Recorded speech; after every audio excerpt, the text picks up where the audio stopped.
नमस्कार साथियों, आप सभी का इस सेशन में बहुत बहुत स्वागत है।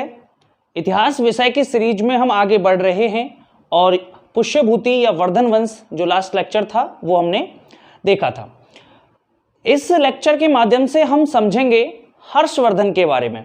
हर्षवर्धन जो तत्कालीन समय के उत्तर भारत के एक महान सम्राट हुए थे और उनका साम्राज्य जो था वो इधर से फैला हुआ था और सीधे आपके बंगाल की खाड़ी तक लगता था। ठीक है, दक्षिण में नर्मदा नदी उनका साम्राज्य बनाती थी और उत्तर में हिमालय का पर्वत उनकी सीमा का निर्माण करता था। इतने बड़े शासक के रूप में जिन्हें अगर हम बात करें दक्षिण भारत के चालुक्य सम्राटों की, तो उन्होंने अपने ऐहोल अभिलेख में इन्हें सकलोत्तर पथनाथ कहा है। सकल उत्तर पथनाथ यानी समूचे उत्तर भारत का स्वामी कहा है। ठीक है, तो सकलोत्तर पथनाथ के नाम से हर्षवर्धन को जाना जाता था क्योंकि संपूर्ण उत्तर भारत पर उनका शासन हुआ करता था। ठीक है, हर्षवर्धन एक स्थापित शासक थे।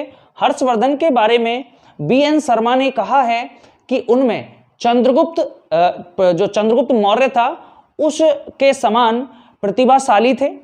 अगर हम बात करें समुद्रगुप्त की, उन्होंने कहा कि भाई समुद्रगुप्त जो था उस जैसे विजेता रहे थे, अशोक जैसे धर्मनिष्ठ शासक रहे थे और चंद्रगुप्त विक्रमादित्य जैसे प्रतिभा संपन्न शासक थे। कौन? हर्षवर्धन।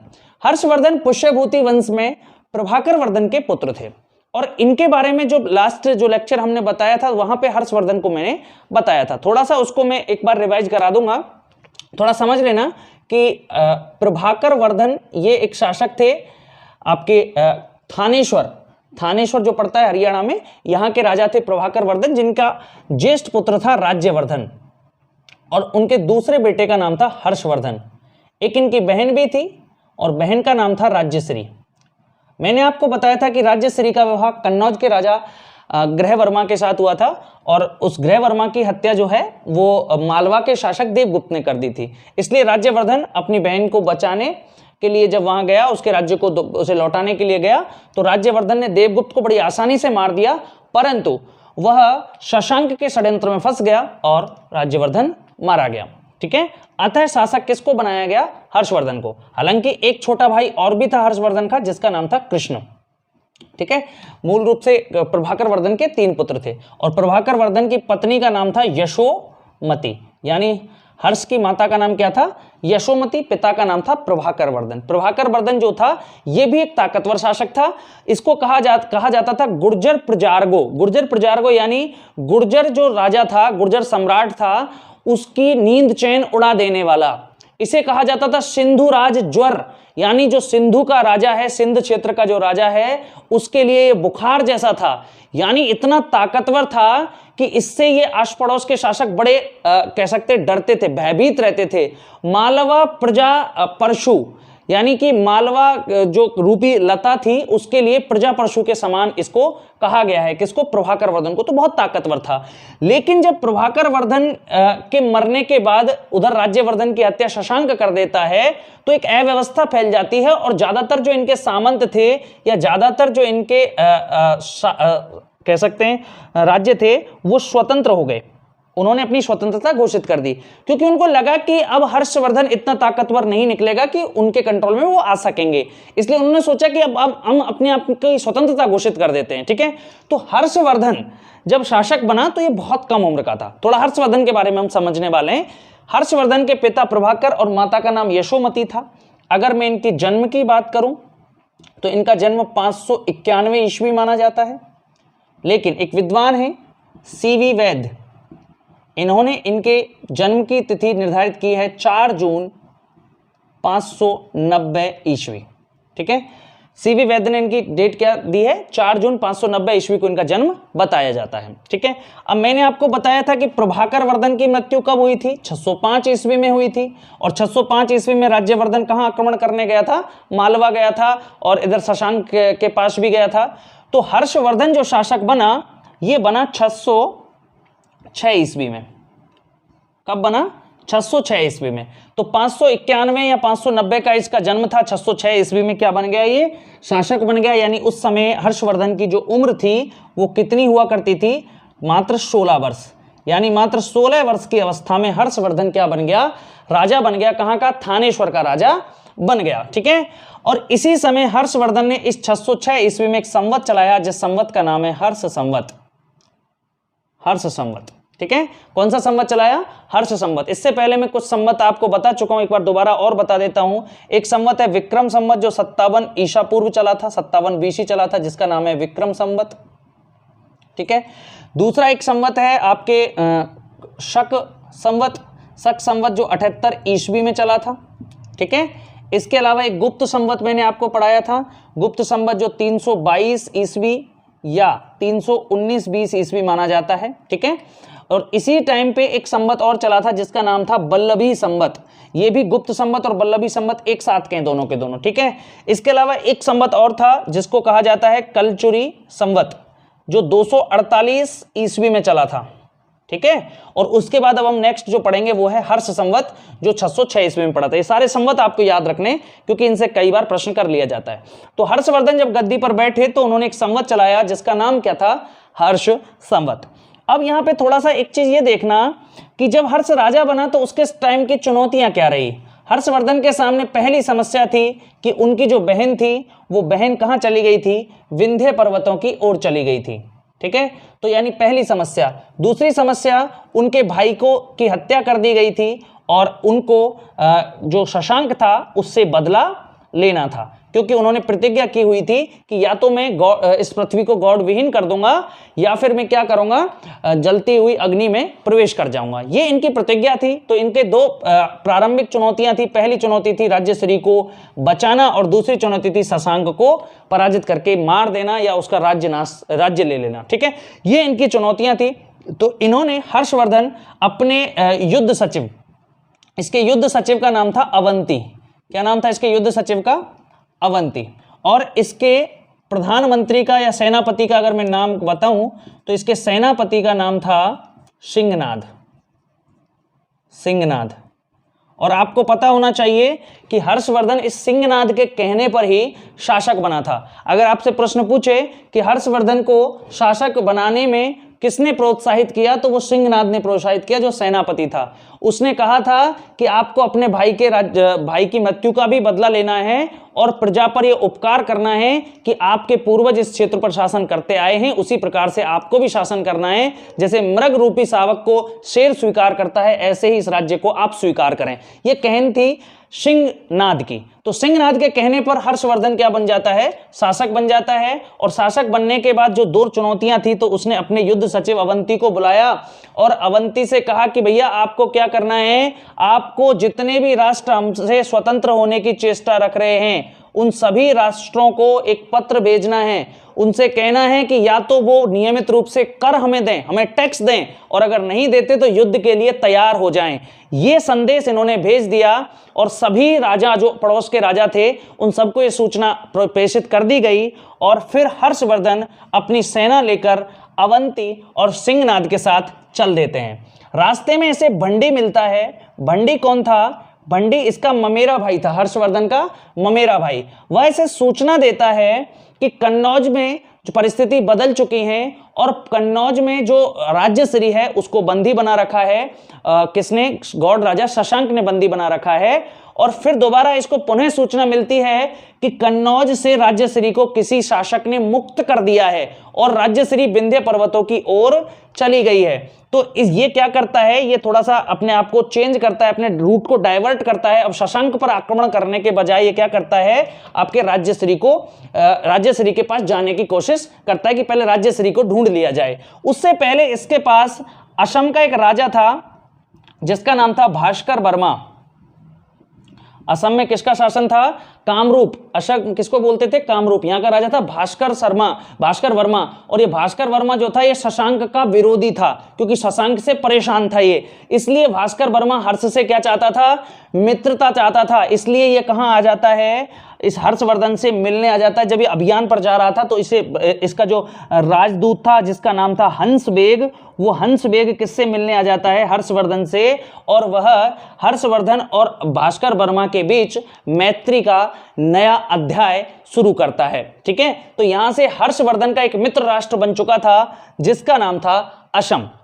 अब हर्षवर्धन आगे बढ़ता है और आगे बढ़कर राज्यश्री की खोज में लग जाता है। राज्यश्री की खोज में ये मालवा का एक सामंत था, मालवा का सामंत जिसका नाम था व्याघ्र केतु, इससे मदद लेता है और व्याघ्र केतु इसकी मुलाकात कराता है दिवाकर मित्र से।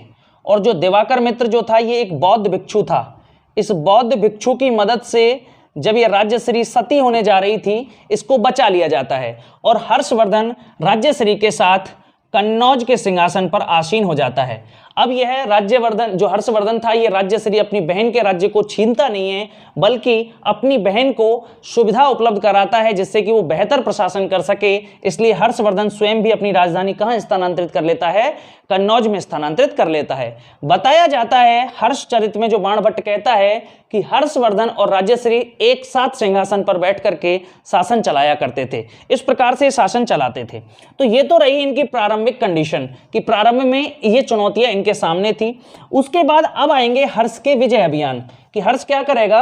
हर्ष के पास अब ये वाला क्षेत्र आ गया, इसके ये थानेश्वर आ गया, ये मालवा आ गया, ये कन्नौज आ गया, ठीक है। इधर गौड़ शासक शशांक काफी पावरफुल है तो इन्हें शशांक की शक्ति को कुचलना है। इसके अलावा जैसे सिंध का शासक है, बल्लभी का शासक है, मालवा के भी कुछ क्षेत्र हैं, ये क्या हो चुके हैं, स्वतंत्र घोषित कर चुके हैं अपने आप को। तो ऐसे लोगों को क्या करना है, जो पहले इनको टैक्स देते थे अब उन्होंने टैक्स देना बंद कर दिया, तो उनको दोबारा से पराजित करके या किसी भी माध्यम से अपने अंडर कंट्रोल में लेना है। तो हर्षवर्धन के सामने अब ये बड़ी चुनौती रही। तो हर्षवर्धन अब क्या करेगा, हर्षवर्धन के अब अभियान होंगे, हर्ष के अभियान। अब देखो हर्ष के अभियानों के बारे में जानकारी कौन देता है, हेनसांग। हेनसांग कहता है कि हर्ष ने 606 से और 612 यानी प्रारंभ के जो 6 वर्ष थे उनमें बहुत सारे अभियान किए और उसके बाद इसका जो टाइमिंग रहा वो शांति का काल रहा 642 तक, यानी 30 वर्ष इसका फिर 612 से 642 तक का टाइम जो था ये इसका शांति काल माना गया। क्या माना गया, शांति काल। और पहला जो समय है वो क्या माना गया, युद्ध काल। ये 606 से 612 का युद्ध काल था और दूसरा 612 से 642 तक का शांति काल था। तो इसको थोड़ा समझने की हम कोशिश करेंगे। देखिए होता क्या है कि पहला जो इसका अभियान हुआ वो शशांक के विरुद्ध हुआ और शशांक के विरुद्ध जो है इस संबंध में हर्षचरित से ज्यादा जानकारी हमको नहीं मिलती, क्योंकि जो हर्षचरित जो ग्रंथ था जिससे कि हर्षवर्धन के बारे में व्यापक रूप से हमें जानकारी प्राप्त हो रही थी, अब हर्षवर्धन जो हर्षचरित है उसका विवरण एकदम से समाप्त हो जाता है। जैसे ही राज्यश्री प्राप्त होती है वहां तक का विवरण हर्षचरित में मिलता है, उसके बाद का विवरण नहीं मिलता। अब शशांक के बारे में जो जानकारी मिलती है वो प्राचीन भारतीय ग्रंथ आर्यश्री मंजू मूल कल्प से मिलती है। आर्यश्री मंजू मूल कल्प। देखिए ये इस ग्रंथ के बारे में मैं थोड़ा सा आपको बताना चाहूंगा, क्योंकि अगर मैं इन ग्रंथों के बारे में आपको नहीं बताऊंगा तो फिर बाद में आपको प्रॉब्लम हो सकती है। आर्यश्री मंजू मूल कल्प जो है ये 7वीं सदी ईसा पूर्व, बीसी यानी बिफोर क्राइस्ट या ईसा पूर्व से लेकर 8वीं सदी तक, 8वीं सदी ईसवी तक प्राचीन भारत के जितने भी राजवंश थे उनके संबंध में बहुत सारी जानकारी देती है। तो आर्यश्री मंजू मूल कल्प से शशांक के बारे में जानकारी मिलती है कि हर्षवर्धन ने कामरूप या असम के जो राजा था भास्कर वर्मा उसके साथ मिलकर शशांक पर अभियान किया और शशांक राजधानी छोड़कर भाग गया। शशांक की राजधानी कौन सी थी, पुंड्रवर्धन, यानी ये अपनी पुंड्रवर्धन जो इसकी राजधानी थी उसको छोड़ करके भाग गया, या इसका दूसरा नाम था कर्ण सुवर्ण, इसको छोड़ करके भाग जाता है। लेकिन जैसे ही हर्ष वापस लौटता है तो शशांक पुनः मगध तक के क्षेत्रों पर पुनः कंट्रोल कर लेता है। ठीक है, तो ये इसका प्रारंभिक अभियानों में से एक था। इसके अलावा इसने जो दूसरा अभियान किया वो सिंधु शासक के विरुद्ध किया। सिंधुराज, सिंधुराज का नाम था साहसी राय।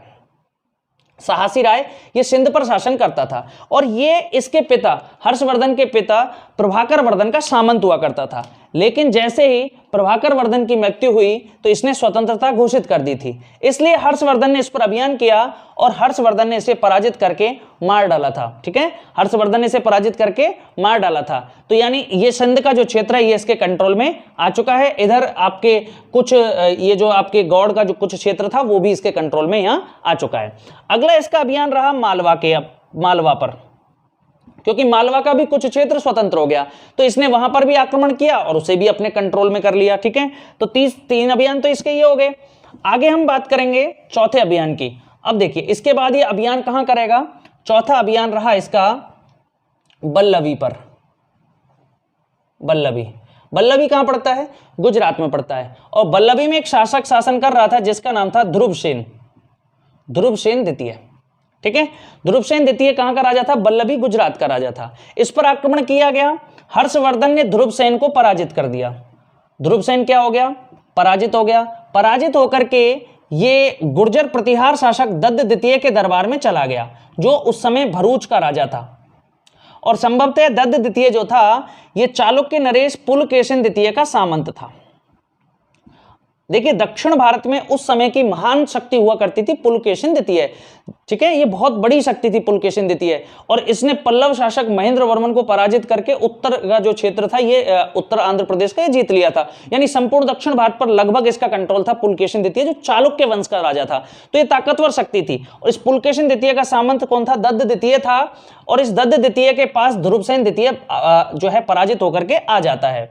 अब यहां हर्षवर्धन सोचता है कि यदि ये ध्रुवसेन द्वितीय मान लीजिए पुलकेशिन द्वितीय के पक्ष में हो गया तो मैं फिर दक्षिण भारत पर विजय प्राप्त नहीं कर पाऊंगा। इसलिए ये क्या करता है? इस दत्त द्वितीय के मात्र थोड़ा सा आग्रह करने पर ही इसे माफ कर देता है और अपनी पुत्री का विवाह इसके साथ कर देता है। अपनी पुत्री का विवाह किसके साथ कर देता है? इस ध्रुवसेन द्वितीय के साथ। कौन कर देता है? हर्षवर्धन। तो हर्ष ने अपनी पुत्री का विवाह किस शासक के साथ किया? तो वो बल्लभी का राजा था ध्रुवसेन द्वितीय, उसके साथ कर दिया। ठीक है, पुत्री का विवाह कर लिया तो अपने पक्ष में उसको कर लिया। ठीक है, तो ये बल्लभी भी इसका क्या हो गया? मित्र राष्ट्र हो गया। मालवा में इसने अपने ममेरे भाई माधव गुप्त को राज्य सौंप दिया। मैंने आपको बताया था महासेन गुप्त के दो बेटे थे, कुमार गुप्त और माधव गुप्त। तो माधव गुप्त को मालवा का राज्य इसने सौंप दिया और कन्नौज पर अब ये शासन कर ही रहा है। ठीक है, तो ये इसके कंट्रोल में। अब ये नेक्स्ट अभियान करता है आपके मगध पर। ठीक है, मगध पर एक राजा था मगध का पूर्णवर्मा। इस पूर्णवर्मा नाम के शासक को ये संभवतः पराजित कर देता है। ठीक है, और अपने कंट्रोल में ले लेता है। इसके बाद अब ये आक्रमण करेगा दक्षिण भारत की ओर। कहां करेगा? दक्षिण भारत की ओर। तो दक्षिण भारत पर किए गए आक्रमणों के संबंध में थोड़ा समझ लीजिए। अब ये क्या करेगा? दक्षिण भारत पर आक्रमण करेगा। अब दक्षिण भारत की तो एक महाशक्ति हुआ करती थी जिसका नाम था पुलकेशिन द्वितीय। पुलकेशिन द्वितीय जो कौन से वंश का शासक था? चालुक्य वंश का शासक था। ठीक है, और इसकी राजधानी हुआ करती थी बातापी या बादामी। ठीक है, ये इसकी राजधानी हुआ करती थी। तो इस पुलकेशिन द्वितीय पर आक्रमण करता है। इन दोनों का जो युद्ध होता है वो उसे कहते हैं नर्मदा का युद्ध, जो नर्मदा नदी के किनारे लड़ा गया था। और यह युद्ध संभवतः 630 से 634 ईस्वी के बीच लड़ा गया। इसके बारे में स्पष्ट कोई तिथि नहीं मिलती। केवल इतनी जानकारी इस नर्मदा युद्ध के बारे में मिलती है। वो जानकारी क्या है वो थोड़ा समझें। जानकारी मिलती है ऐहोल अभिलेख से। ऐहोल अभिलेख से। ठीक है, ऐहोल अभिलेख जो लिखा गया था ये 630 ईस्वी में लिखा गया था। और ये ऐहोल अभिलेख किससे संबंध रखता है? ये पुलकेशिन द्वितीय का था और इसके रचयिता थे रवि कीर्ति। रवि कीर्ति ने इसे लिखा था। संस्कृत भाषा में ये अभिलेख लिखा हुआ है, ऐहोल अभिलेख। ऐहोल एक शहर है जो वर्तमान में कर्नाटक में पड़ता है। इसे मंदिरों का नगर भी कहते हैं ऐहोल को।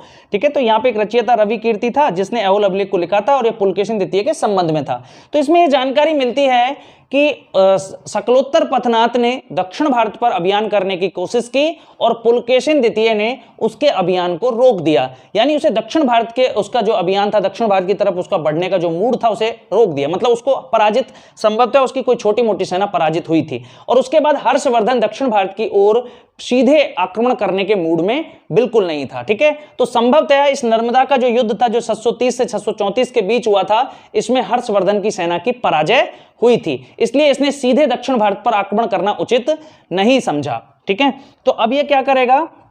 अब इसके शत्रुओं की संख्या 2 थी। एक शत्रु कौन था? एक शत्रु था शशांक जिसका अभी तक विनाश नहीं हुआ था, और दूसरा शत्रु हो गया पुलकेशिन द्वितीय। यानी इसको भी इसे समाप्त करना है और दक्षिण भारत पर नियंत्रण करना है। समूचे उत्तर भारत पर तो इसका शासन था ही। ठीक है, तो अब ये क्या करता है? ये जो शशांक है इसकी मृत्यु हो जाती है 637 ईस्वी में। जैसे ही शशांक की मृत्यु हो जाती है तो हर्ष कहां आक्रमण करता है? मगध पर आक्रमण करता है। और मैंने आपको बताया मगध के राजा पूर्णवर्मा को यह पराजित कर देता है और मगध के राजा जो पूर्णवर्मा था, जो पहले कभी शशांक का सामंत हुआ था, उसको पराजित करके इसने उसे अपने कंट्रोल में ले लिया। और 641 में हर्षवर्धन की एक उपाधि मिलती है मगधराज। हर्ष का क्या नाम मिलता है? मगधराज। अभी कहां मिलता है? तो ऐसा बताया जाता है कि 641 में इसने क्या किया था, चीन में एक दूत मंडल भेजा था, एक राजदूत भेजा था। चीन के शासक के पास क्या भेजा था? राजदूत भेजा था। और उस चीन के राजा का नाम क्या था? ताइशुंग। ठीक है, उसके दरबार में एक राजदूत भेजा 641 में, और उन्होंने चीनी ग्रंथों में इसे मगधराज नाम दिया गया। वो इसलिए दिया गया क्योंकि उस समय मगध का शासक था, और इससे पहले भारत की जो सत्ता थी वो मगध रही थी, इसलिए उन्होंने संभवतः इसे मगधराज नाम दिया था। तो इसका मतलब यह था कि इसका उस समय मगध पर अधिकार हो चुका था। तो ये शशांक के मरने के बाद ही इसने मगध पर अधिकार किया। उसके बाद 643 ईस्वी में ये कोंगोद अभियान करता है। कोंगोद जो वर्तमान में है गंजाम, उड़ीसा। उड़ीसा में एक जगह है कोंगोद, ठीक है, जिसे वर्तमान में गंजाम कहते हैं। यहां पर आक्रमण करता है और इस गंजाम अभियान पर में ये विजित होता है, इसको जीत लेता है। और इसको जीतने के बाद संभवतः ये क्या करता है, ये बंगाल को भी जीत लेता है। लेकिन ये जो सब पूरा हो पाया वो कब हो पाया? शशांक की मृत्यु के बाद। यानी शशांक इतना कमजोर नहीं था कि हर्षवर्धन उसे सीधे सीधे मार के भगा सकता था। इसलिए शशांक जो था ये भी बहुत समझदार था। इसको ये पता था कि जब हर्ष मेरे ऊपर चढ़ाई करेगा तो ये अपनी सेनाओं को पीछे हटा लेता था और हर्षवर्धन इसे सीधे सीधे इससे युद्ध नहीं कर पाता था। तो शशांक ने काफी छकाया था हर्षवर्धन को, लेकिन इसकी मृत्यु के बाद इस के जो गौड़ शासक था उसके पूरे क्षेत्र को इसने कंट्रोल कर लिया था हर्षवर्धन ने। अब ये जो कोंगोद उड़ीसा पर जो इसका अभियान था, ये आपके गौड़ों के विरुद्ध तो था ही, दूसरा पुलकेशिन द्वितीय के विरुद्ध भी था, क्योंकि कोंगोद उड़ीसा बिल्कुल पुलकेशिन द्वितीय के साम्राज्य के सीमावर्ती क्षेत्र था। अब इस पर जब इसने शासन करना स्टार्ट किया तो सीधे सीधे चुनौती किसके लिए हो गई? पुलकेशिन द्वितीय के लिए चुनौती हो गई। अब यहां के इस अभियान के बाद इसकी एक जानकारी मिलती है, वो मिलती है गन्ने मन्ने के लेख से। ये गन्ने मन्ने का लेख केरल से प्राप्त हुआ है। गन्ने मन्ने एक जगह है जो कहां से प्राप्त हुआ है? केरल से प्राप्त हुआ है। इसमें एक विवरण मिलता है कि महेंद्र नाम के किसी राजा को शिलादित्य ने पराजित कर दिया। अब मैं देखो आपको बताना चाहूंगा कि शिलादित्य कौन था, थोड़ा समझना। ये जो हर्षवर्धन था इसने शील यानी आचरण और आदित्य यानी देवता यानी आचरण का देवता की उपाधि धारण की थी। जब गद्दी पर बैठा था तो इसने एक उपाधि धारण की जिसका नाम था शिलादित्य। कौन सी उपाधि थी? शिलादित्य की उपाधि थी। तो शिलादित्य का उल्लेख कौन से अभिलेख में मिलता है? गन्ने मन्ने में मिलता है। इसके अलावा जो हर्षचरित है उस हर्षचरित में भी इसे शिलादित्य कहा गया है, और हेनसांग भी अपने विवरण में इसे शिलादित्य कह देता है। ठीक है, तो ये तो इसका नाम था ही। अब गन्ने मन्ने के लेख में क्या मिलता है कि महेंद्र नाम का कोई राजा था कांची का, जो पल्लव वंश का शासक था या नहीं था ऐसा कुछ उल्लेख नहीं मिलता। बस इतना मिलता है कि महेंद्र नाम के किसी शासक को शिलादित्य ने पराजित किया। अब इस चीज से अनुमान लगाया गया कि शिलादित्य कौन था? ये हर्षवर्धन था। और महेंद्र कौन था? तो महेंद्र वर्मन था। तो महेंद्र वर्मन को हर्षवर्धन ने पराजित किया और दक्षिण भारत पर अधिकार कर लिया। अब ये चीज कहां गलत होती है, यानी ये कैसे प्रूफ नहीं होती? तो उसका एक वो है कि महेंद्र वर्मन का शासनकाल 630 ईस्वी में समाप्त हो जाता है, और अगर हर्षवर्धन ने दक्षिण भारत जीता भी होगा तो वो पुलकेशिन द्वितीय के पहले तो नहीं जीता होगा, पुलकेशिन द्वितीय के मरने के बाद जीता होगा। और पुलकेशिन द्वितीय की मृत्यु हुई 645 ईस्वी में, तो उसके बाद मात्र 2 वर्ष तक जिया हर्षवर्धन। तो इस और ये जो था महेंद्र वर्मन, ये पहले ही मर गया। तो संभवतः ये हर्षवर्धन जो था, ये शिलादित्य जो था, ये हर्षवर्धन नहीं था, ये कोई चालुक्य वंश का ही कोई शासक रहा होगा। और चालुक्य वंश में एक राजा का नाम मिलता भी है जिसका नाम है श्रेयाश्रय शिलादित्य। इस एक राजा का नाम मिलता है जिसने किसी छोटे मोटे महेंद्र नाम के शासक को पराजित किया था, तो वो उससे संबंधित है, यानी इसने दक्षिण भारत को नहीं जीता था। अगर मैं इसके साम्राज्य की आपसे बात करूं तो हर्षवर्धन का साम्राज्य काफी विस्तृत था। हर्षवर्धन का साम्राज्य कहां से कहां तक फैला था, तो थोड़ा सा देखने की कोशिश करें। इसका साम्राज्य शुरू होता था आपके सिंधु नदी से। तो सिंधु नदी से शुरू होकर के कहां जाता था? बंगाल की खाड़ी तक। यानी इधर से शुरू होता था, ये सिंधु नदी है, यहां से शुरू होता था और इधर बंगाल की खाड़ी तक इसका साम्राज्य लगता था। उत्तर में हिमालय से शुरू होता था और दक्षिण में ये नर्मदा नदी तक जाता था। ये इसका साम्राज्य था। अब इसके कुछ अभियान रहे, जैसे कश्मीर अभियान इसका एक रहा। थोड़ा सा इनके संबंध बता देता हूं। नेपाल के साथ इसके कैसे संबंध रहे, ठीक है, चीन के साथ इसके कैसे संबंध रहे, और इसके अलावा इसके कामरूप के साथ कैसे संबंध रहे, ये थोड़ा सा हम समझ लेते हैं। कश्मीर में कोई शासक शासन कर रहा था उस जमाने में, और हर्षवर्धन को जानकारी हुई कि कोई बुद्ध के दांत के अवशेष, बुद्ध का जो दांत है वो यहां पर रखा हुआ है। कहां पे? कश्मीर में रखा हुआ है। तो ये जानकारी हर्षवर्धन को मिली, तो हर्षवर्धन स्वयं सीधे कश्मीर पहुंच गए, और कश्मीर पहुंच करके इन्होंने उस दांत को देखने की कोशिश की। तो जितने भी वहां बौद्ध भिक्षु थे उन्होंने इन्हें दांत देखने नहीं दिया। तो इन्होंने सीधे कश्मीर के राजा को पत्र भेजा, और कश्मीर के राजा ने इनको दांत देखने की अनुमति दे दी। अब दांत देखने की अनुमति दे दी, तो कश्मीर के राजा ने दांत देखने की अनुमति दे दी, तो इन्होंने उसे देखा और उसको अपने साथ ले आए। और कश्मीर के राजा ने जब इन्हें रोकने की कोशिश की, तो इन्होंने बलपूर्वक उस दंत अवशेष को अपने साथ लाए, और उस दंत अवशेष को आपके कन्नौज में एक स्तूप के नीचे रखवा दिया। ठीक है, तो यानी कश्मीर का जो राजा था वो संभवतः इनके अधीन रहा होगा, या फिर कह सकते हैं इनका ज्यादा विरोध नहीं कर सका होगा। तो कश्मीर इनका गुलाम था या नहीं था उस जमाने में, ये कहना स्पष्ट नहीं कह सकते, क्योंकि इतिहास में इस तथ्य का अभाव मिलता है कि अपन स्पष्ट कोई अनुमान नहीं लगा सकते। दूसरा है नेपाल। नेपाल को संभवतः कुछ विद्वानों का कहना है कि इन्होंने नेपाल की विजय प्राप्त की थी, नेपाल को जीता था, और वो इस तरह से मिलता है कि इन्होंने हिमाच्छादित प्रदेश की विजय की। तो हिमाच्छादित प्रदेश से इन्होंने तात्पर्य लगाया विद्वानों ने कि इन्होंने नेपाल की विजय की होगी। लेकिन और दूसरा इसका तथ्य ये भी मिलता है कि नेपाल में हर्ष संवत का प्रचलन था। इसने जो संवत चलाया था हर्ष संवत, उसका प्रचलन बाद में भी रहा। तो उससे अनुमान लगाया गया कि जिस शासक का जहां पर अधिकार होता है वहीं पर उस जैसी परंपराएं शुरू हो सकती हैं। तो हर्ष संवत यहां चला था, तो संभवतः नेपाल भी इसके अधीन रहा होगा। इसके साथ ही यदि कामरूप की मैं बात करूं, तो कामरूप का राजा जो भास्कर वर्मा है, प्रारंभ में तो वो इनका मित्र रहा। ठीक है, वर्मन या वर्मा एक ही बात है। तो भास्कर वर्मन या भास्कर वर्मा जो थे प्रारंभ में तो इनका मित्र रहा। उसने अपना राजदूत हंसवेग पहले ही इनके दरबार में भेज दिया था जब ये अभियान की ओर जा रहे थे, और इनकी मित्रता हो गई थी। और भास्कर वर्मा ने शशांक को पराजित करने में भी इनकी मदद की थी। लेकिन जब चीनी यात्री हिनसांग आया, तो भास्कर वर्मन ने अपने दरबार में हिनसांग को रखा हुआ था, और उसको पत्र भेजा गया हिनसांग को बुलाने के लिए। तो हिनसांग को बुलाने के लिए पत्र भेजा गया, तो भास्कर वर्मन ने कहा कि इस चीनी यात्री के बदले मैं अपना सिर दे सकता हूं।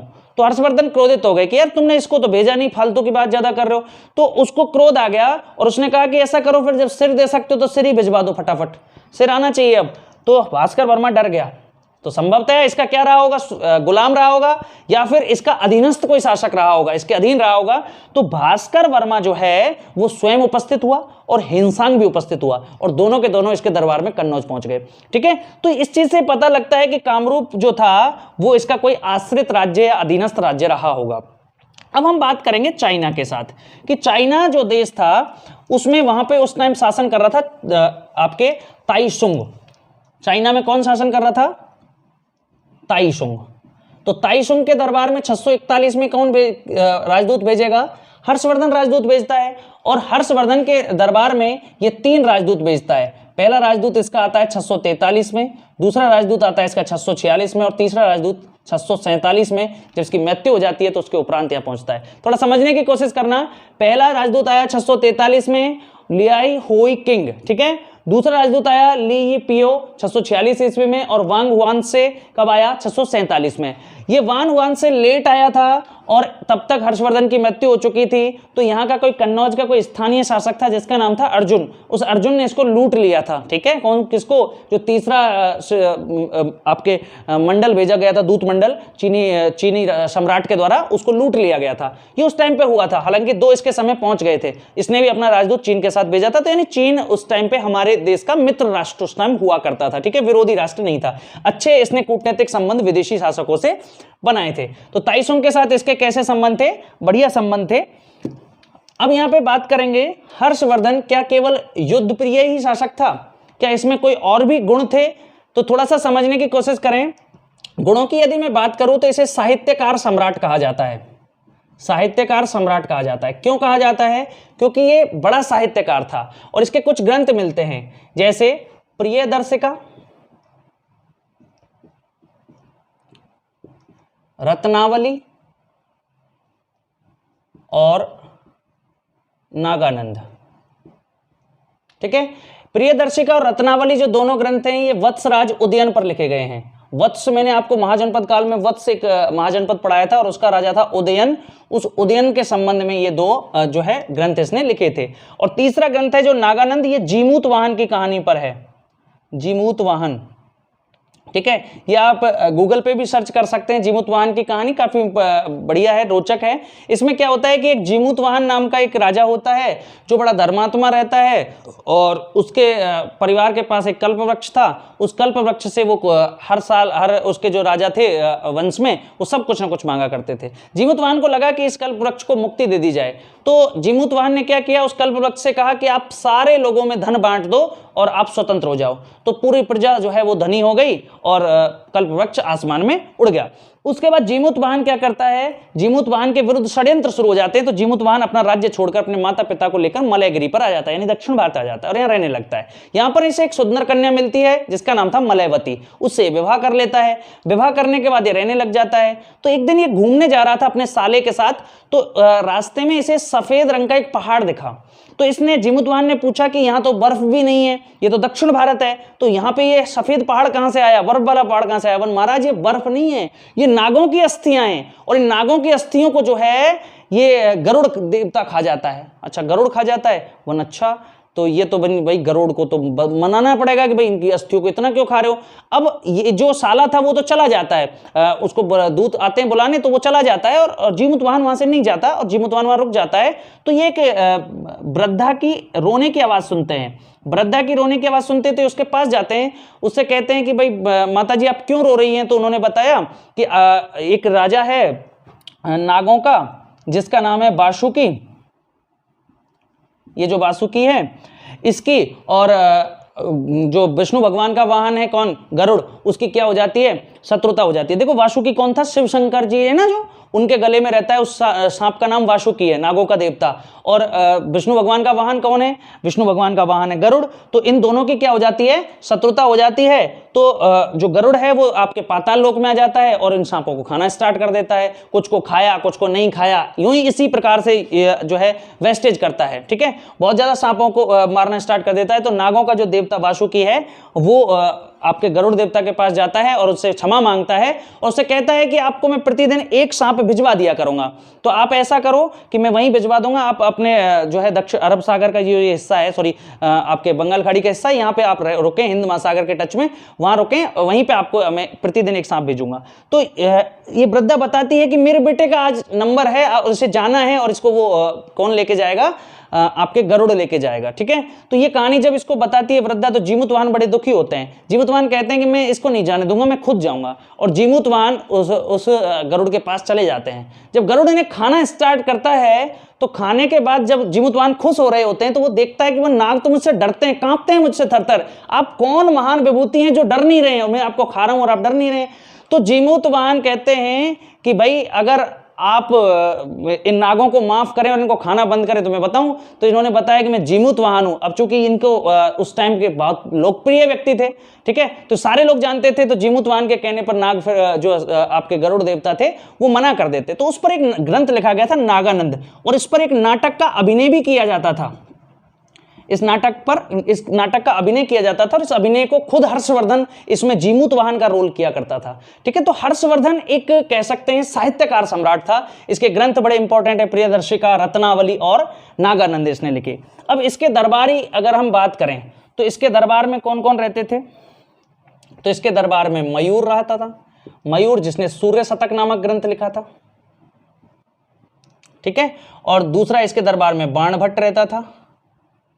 बाणभट्ट ने कौन कौन से ग्रंथ लिखे थे, तो बाणभट्ट का ग्रंथ था हर्षचरित, ये तो मैं बता ही चुका हूं। दूसरा है कादंबरी, तीसरा है चंडी शतक। ठीक है, ये इनके क्या रहे थे, उस जमाने में ग्रंथ रहे थे, किसके, बाणभट्ट के। ठीक है, इस प्रकार से ये इनके दरबार में साहित्यकार भी रहते थे, खुद एक साहित्यकार थे। और हर्षवर्धन की कुछ उपाधियां, जैसे कि मैं आपको बताऊं, इनकी उपाधियां थी माहेश्वर, माहेश्वर ये इनकी एक उपाधि थी। ठीक है, इसके अलावा इनकी जो उपाधि थी ये सकलोत्तर पथनाथ, सकलोत्तर पथनाथ, यानी समूचे उत्तर भारत का स्वामी। इसके अलावा अगर मैं बात करूं जयदेव की, जयदेव का आप नाम सुना होगा, गीत गोविंद इन्होंने लिखा था और इन्होंने ने कहा है काव्य का हर्ष, काव्य का हर्ष जो है इनको कहा है। ठीक है, ये सारे इनके उपनाम देखने को मिल जाते हैं हर्षवर्धन के। और चतु समुद्राधिपति, इसको हर्ष चरित्र में कौन कहता है, बाण भट्ट हर्षवर्धन को क्या कहता है, चतुः समुद्राधिपति, यानी चारों समुद्रों का अधिपति। ठीक है, तो ये सारे जो है उपनाम हर्षवर्धन को मिलते हैं। तो यानी कि हम अगर बात करें हर्षवर्धन की, तो हर्षवर्धन उत्तर भारत का कंप्लीट क्षेत्र इनके कंट्रोल में हुआ करता था और बहुत बड़े राजा उस जमाने के हुआ करते थे।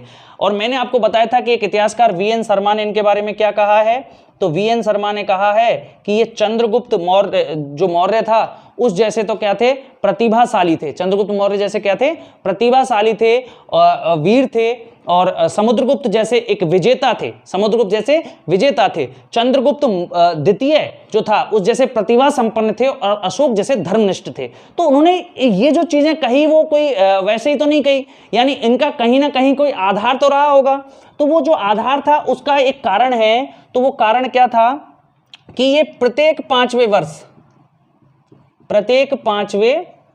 वर्ष एक महामोक्ष परिषद आयोजित करते थे। यानी प्रत्येक एक वर्ष में तो मोक्ष परिषद आयोजित होती थी और 5 वर्ष में महामोक्ष परिषद आयोजित होती थी। और ये कहां होती थी, प्रयागराज में।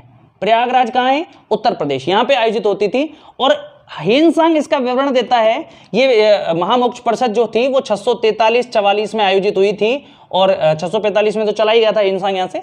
तो यहाँ पर प्रयाग में इसने, हर्षवर्धन ने अपने जो पूरा इसके साम्राज्य का जितना भी धन था उसका 1/4 ये धार्मिक कार्यों में खर्च करता था। वो संपूर्ण 1/4 धन इन्होंने धार्मिक कार्यों में खर्च कर दिया था। यहाँ तक कि अपने राजसी जो वस्त्र पहन रखे थे उनको भी दान में दे दिया था। और बाद में अपनी बहन से एक पुराना वस्त्र मांगा था राज्यश्री से और उसे ओढ़ करके गए थे। तो 75 दिन तक इन्होंने लोगों को धन बांटा था, जिसमें दिन फिक्स किए थे कि भाई इतने दिन बौद्ध विद्वानों को देंगे, इतने दिन आपके ब्राह्मणों को देंगे, इतने दिन जैनों को बांटेंगे। फिर उसके बाद जिस कोई भी आम व्यक्ति होता था वो आम व्यक्ति इनके पास जाता था, उनकी जो समस्या थी वो बताता था और उसको भी ये धन बांटते थे और संपूर्ण धन को बांट दिया करते थे। यानी अपने राज्य के 1/4 हिस्से का जो धन था उसे प्रति जो 5 वर्ष में कमाया है वो संपूर्ण बांट देते थे। ठीक है, और बड़ा हर्ष का अनुभव करते थे, गौरव का अनुभव करते थे इस चीज में। तो ऐसे सम्राट हर्षवर्धन हुआ करते थे। इसके अलावा इन्होंने जो है कन्नौज में एक धर्म सम्मेलन बुलाया था। कन्नौज में एक धर्म सम्मेलन बुलाया था जिसमें 18 देशों के तो राजा उपस्थित हुए थे, 18 देशों के राजा उपस्थित हुए थे। और ये जो कन्नौज का धर्म सम्मेलन था ये 23 दिन चला था और इसमें इन्होंने जो सपोर्ट किया था वो महायान शाखा को सपोर्ट किया था। बौद्ध धर्म की कौन सी शाखा को आगे बढ़ाने का प्रयास किया था, महायान शाखा को बढ़ाने का प्रयास किया। और इसका जो सभापति बनाया था, इसका सभापति बनाया गया ह्वेनसांग को, चीनी यात्री ह्वेनसांग को इसका सभापति बनाया। चूंकि ह्वेनसांग को उस समय खतरा था, क्योंकि ह्वेनसांग बड़ा विद्वान था और उससे लोग चिढ़ते थे, क्योंकि वो चीन का था, तो इसलिए ह्वेनसांग को खतरा था। तो हर्षवर्धन ने उस खतरे को समझा और आदेश प्रसारित किया कि यदि किसी ने चीनी यात्री ह्वेनसांग को छुआ या फिर उससे बहस करने की कोशिश की या फिर उसको परेशान करने की कोशिश की तो उसे सीधे मृत्यु दंड दिया जाएगा। तो सारे लोग डर गए और कोई भी ह्वेनसांग से वाद विवाद करने उपस्थित नहीं हुआ। एक यहाँ पे एक विवरण और मिलता है, ह्वेनसांग इस विवरण को देता है, अपनी पुस्तक शियुकी में विवरण मिलता है। ह्वेनसांग कहता है कि जब ये धर्म सम्मेलन चल रहा था तो ब्राह्मण मुझसे चिढ़ गए थे, कि ब्राह्मण चिढ़ गए और उन ब्राह्मणों ने ये प्लानिंग की कि भाई हर्षवर्धन को भी मारा जाएगा क्योंकि वो आपके बौद्ध धर्म को सपोर्ट कर रहा है और ह्वेनसांग मुझे भी मारा जाता है, ऐसे कहता है। और बताया जाता है कि जिस दूसरे दिन ये सभा आयोजित हुई, हालांकि इसका भेद पहले खुल गया, तो उस दिन जो राज भवन था उसमें आग लगा दी थी, जहां पे ये आयोजन हो रहा था वहां पे आग लगा दी गई थी ब्राह्मणों के द्वारा। तो उसमें ये उल्लेख कौन करता है, ह्वेनसांग इसका उल्लेख करता है। और इसकी ऐतिहासिकता को हम नहीं कह सकते कि ये चीजें ऐतिहासिक हैं या नहीं है, केवल ह्वेनसांग ने इसका विवरण दिया है और किसी भी ऐतिहासिक ग्रंथ से इसकी जानकारी नहीं मिलती है। ठीक है, अब यहाँ पे चूंकि इसने धर्म सम्मेलन बुलाया था तो इस धर्म सम्मेलन के बुलाए जाने के कारण इस हर्षवर्धन को कहा गया हिंदू काल का अकबर, क्योंकि एक ऐसा ही जो है सम्मेलन अकबर बुलाएगा, हिंदू काल का अकबर कहा जाता है इसको। यूरोपीय जो लेखक हैं उन्होंने हिंदू काल का अकबर इस धर्म सम्मेलन के आधार पर कहा है, क्योंकि अकबर जो है 1570 में फतेहपुर सीकरी में 1578 में फतेहपुर सीकरी में क्या बुलाता है, धर्म सम्मेलन बुलाता है, ठीक है, जिसमें हमारे राजस्थान से संत दादू दयाल भी जाते हैं, ठीक है, ध्यान रखना। तो इस प्रकार के ये शासक हुए थे हर्षवर्धन। साहित्यकार भी थे, साहित्यकारों के आश्रयदाता भी थे, युद्ध प्रिय भी थे, युद्ध भी करते थे, तो सारा कुछ इनमें जो है सारी विशेषताएं थी। तो ऐसे महान सम्राट हर्षवर्धन के बारे में आज हमने जाना, और अगली क्लास के माध्यम से मैं आपको या तो अरबों के बारे में या फिर किसी दक्षिण भारतीय राजवंश या जो है यहाँ पे मालवा में जो शासक बनेगा यशोवर्मा, उसके बारे में हम अध्ययन करेंगे नेक्स्ट लेक्चर के माध्यम से। तो आज के लिए बस इतना ही, और मिलते हैं अगले एपिसोड में या अगले लेक्चर में, और तब तक आप इसे अधिकतम बच्चों तक शेयर कर दीजिए। बहुत बहुत धन्यवाद दोस्तों। जय हिंद, जय भारत।